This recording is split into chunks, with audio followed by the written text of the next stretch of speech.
Rick Bucher has been writing and talking about the NBA almost as long as I have. But Rick has sources and connections nobody has. And he joins us now to talk Wild, Wild West and its shocking #1 overall seed. Well, wait a second. The Oklahoma City Thunder? Wait, the NBA's youngest team just won the most loaded conference? So, Rick, you're an MVP voter. Yes. Does this mean that Shai Gilgeous-Alexander deserves MVP, at least recognition? Right? It's such a tricky word there, Skip. And for those who don't know, the MVP ballot has 5. You put 5 names on it. You don't vote for just one. I've never put... But in order, or you... In order, yeah, okay. 1 through 5. Yeah. I've never put Nikola Jokic at the top of my ballot. He's going to be at the top of my ballot this year. I cannot, and I got a text immediately after they lost to the San Antonio Spurs, which then put them in jeopardy of not finishing #1. Can this cost him? Can this get Shai Gilgeous-Alexander the MVP? And I just can't let it come down to that one thing. Not when I look at the fact that Oklahoma City, let's face it, they didn't get everybody's best shot all year long. They snuck up on people. Nobody was expecting them to be vying for #1. The Denver Nuggets, on the other hand, have been getting everybody's best shot all year long as the defending champions. Nobody ever slept going to play the Denver Nuggets. And what I saw with Jokic, and the reason that he's at the top of my ballot this year for the first time, is because I always felt that there was a passivity in his game. He was always looking to Jamal Murray or Michael Porter Jr. or somebody else. And I thought there are times, and I've had the same criticism of LeBron at times, impose your will. You're the best, biggest player on the floor.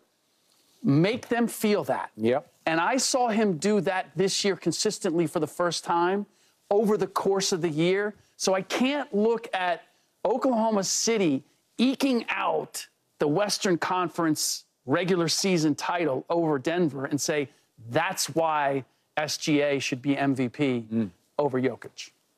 Yeah, I think, and on top of that, the momentum from a year ago, champion, all of that carries into this season because there was no drop-off from Jokic. I mean, I'm not I like his game. I like basketball, so I like his game, but it's bland, but it's effective.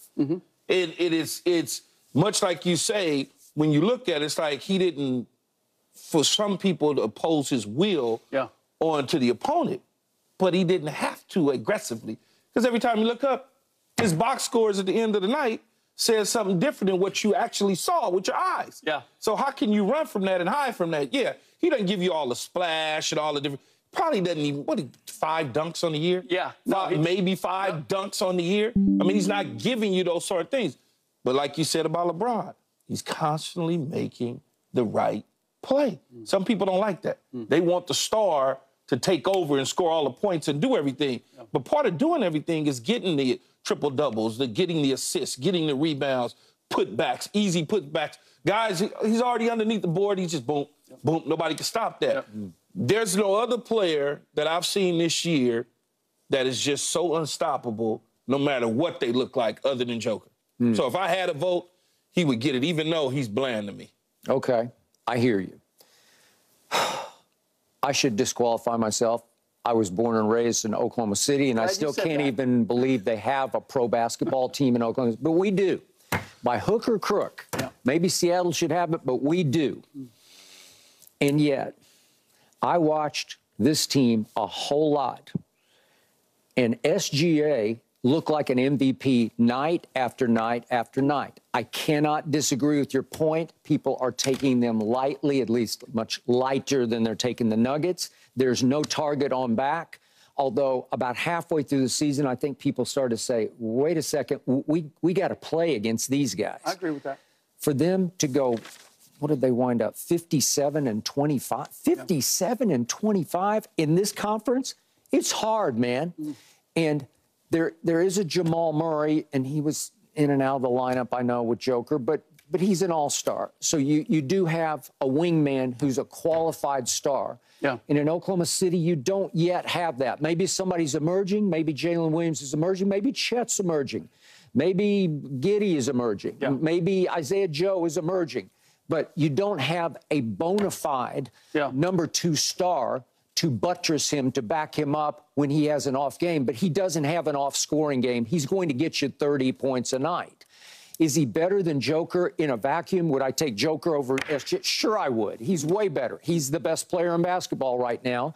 But did he have the most impact? I don't disagree with one word you spoke, but and maybe I got a little Joker burnout. Even though he didn't, Joel won it last year, so you can't even do it back-to-back. But it feels like over the last 4 years, he's been the best player in basketball. So am I a little bit sort of worn with Joker after I'm worn out with him being the best player? Yeah. Shai Gilgeous-Alexander is the truth, man. He is night after night after night. His mid-range is just flat out unstoppable. He can get to his spots on the elbows and just go up and drain it. It feels like 75% of the time from that spot. Yeah. So he took the youngest team on his shoulders and carried them all the way to the 1 seed. Now, they do lead the league in three-point shooting percentage because they made almost 38.9%. So that helps, and that's not all him. He got a lot of help from the three-point line. Mm-hmm. They also led the league in blocks. That starts with Chet. But Wemby had way more blocks than Chet did. So they play high-level defense. And they wound up 3rd in offense and 4th in defense. They're just a really good basketball team. And Daigneault, the young coach, does he deserve Coach of the Year? Because to me, he does. So I saw an MVP as a degree of difficulty MVP because clearly his degree of difficulty was way harder than Jokic's, right? Just degree of difficulty, even though you're doing target on back. I get that. If you're looking at the roster and the starting 5, his starting 5 is not the same. But Joker did when Murray wasn't in the lineup. He still did what he normally would do. Nothing changed. There was no drop off. On top of that, and Rick has the vote. I don't know when the last time, and it's not that SGA came out of nowhere, but usually you gotta wait. One more year. So 2025, he'll probably get it if he has a duplicate year like he had this year. That's usually what happens, even though there's burnout from Joker, because it seems like for the last 4 years he's been the best player, even though he didn't win it last year.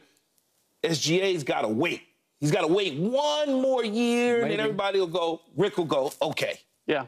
Yeah, there's some of that. Look, and this is why it's a difficult vote and why I'm torn, because to your point, I've seen that team when SGA misses a game.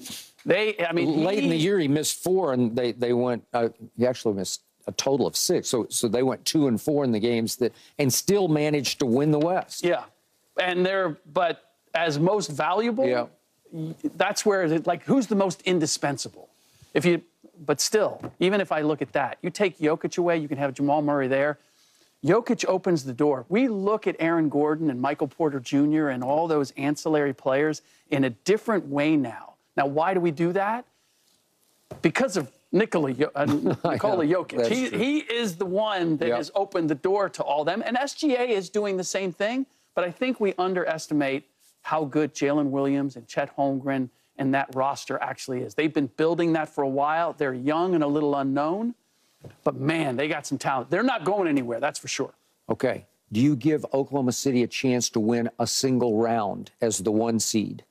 It's hard to say who they're going to play. It could be the Pelicans. It could be the Warriors. Yeah. Okay.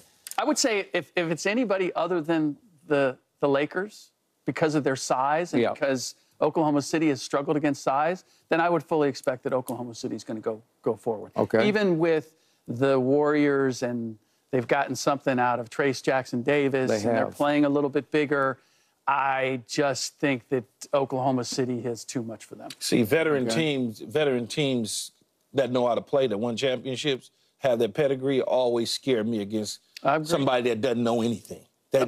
People say, well, they don't know, so they're just out there playing. Well, that could be a problem for you, because those teams that do know, they know when to push the pedal and when to slow it down. Now, SGA has been to the playoffs twice before. But it gets pretty thin after that as Gordon Hayward, and there isn't a whole lot else. But I like the fact that your most important player has been there before twice, both with the Clippers and with Oklahoma City. And so there is that. And let's look at some of these veteran teams. I mean, they're in the play-in for a reason. They're not the teams that they've been in the past. And yes, during the playoffs, you get more rest, so the older players are probably going to be at their best.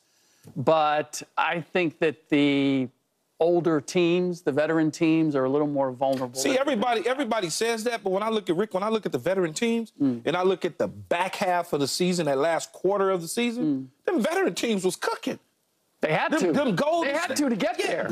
But okay, was it? I'm a veteran. We know what to do. Yeah. And we know when to turn it on and turn it off, or was it just we're old and so everybody else was killing us early? You know what it is? I think it's we're old. We only have so much left in the tank. Let's save it. Let's save it. Yeah. Yes. Let's save it for when we absolutely need it. So why punish them for that? But no, I'm not punishing them. I'm just saying, okay, so you knew your tank was small. You saved it for the end. How much do we have left? Man, how much do we have left now that we got to make a run? Them Warriors and them Lakers and them